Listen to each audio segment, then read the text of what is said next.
నాలుగు దశాబ్దాలుగా గతంలో రాపూరు నియోజకవర్గంగా, తర్వాత వెంకటగిరి నియోజకవర్గంగా ఉన్నటువంటి ఈ ప్రాంతంలో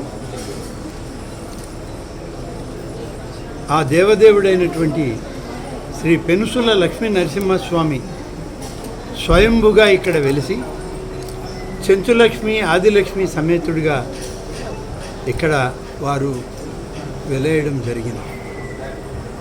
దాదాపు 4 దశాబ్దాలుగా మేము నిరంతరం స్వామి దర్శనానికి, అమ్మవారి దర్శనానికి, వారిని సేవించుకోవడానికి, వారితోటి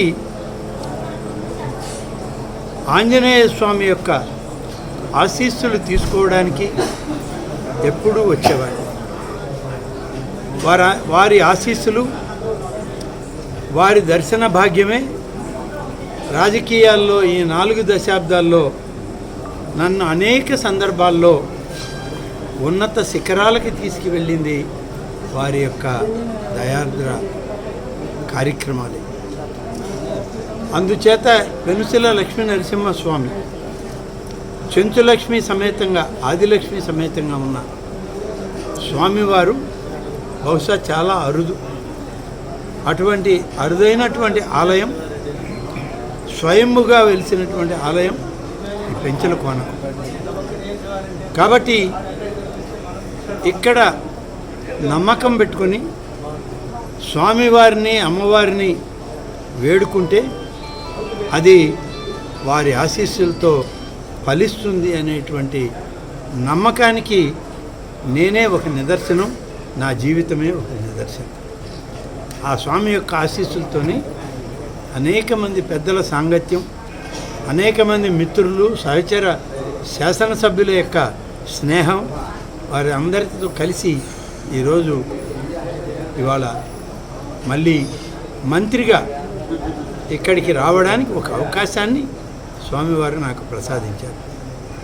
అందులో కూడా దేవాదాయ ధర్మాదాయ శాఖ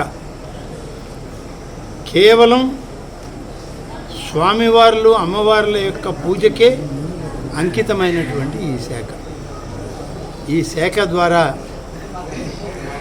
సమాజంలో ఉన్నటువంటి అనేక వర్గాల ప్రజలకి ఊరట కలిగించడమే.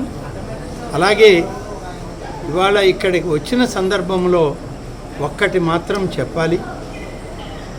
స్వర్గీయ ఎన్టీ రామారావు గారు తెలుగుదేశం పార్టీని స్థాపించినప్పుడు ప్రజలే దేవుళ్ళు, సమాజమే దేవాలయం అని చెప్పి ఒక్క వాక్యంతో ఆయన జరగడం జరిగింది.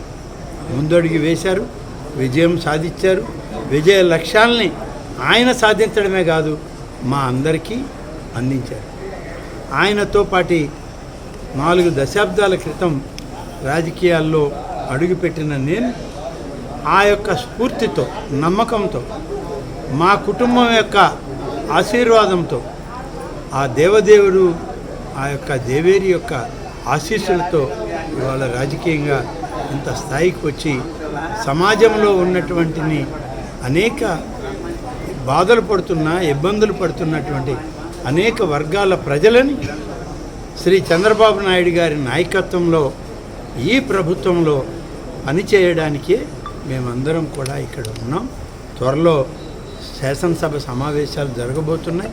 ఒక వారం రోజుల్లోనే ఆ సమావేశాలు ముగిసిన తర్వాత ప్రత్యక్షంగా మేమందరం అధికారిక లాంఛనాలతో మేము శాసనసభ్యులుగా నియోజకవర్గాల్లో, జిల్లాల్లో తిరగడం జరుగుతుంది. ఇది నాకు సుపరిచితమైనటువంటి ప్రాంతం. ఇది 4 దశాబ్దాలుగా ఇక్కడ అనేక సందర్భాల్లో తిరిగినటువంటి పరిస్థితి. కాబట్టి ఎప్పుడు ఈ ప్రాంతంలో ఏ ఒక్క కార్యక్రమం ఉన్నా మా సోదరుడైనటువంటి రామకృష్ణ గారి నాయకత్వంలో ఈ ప్రాంతాల్లో అభివృద్ధి కార్యక్రమాల్లో కలిసిమెలిసి వాళ్ళతో కలిసి పనిచేస్తామని, వారు వేరు నేను వేరు కాదు, ఈ యొక్క అధికారం ఈ నియోజకవర్గంలో రామకృష్ణ గారిది కూడా అని చెప్పి నేను ఈ సందర్భంగా తెలియజేస్తూ స్వామివారి ఆశీస్సులు తీసుకుంటూ సెలవు తీసుకుంటాను.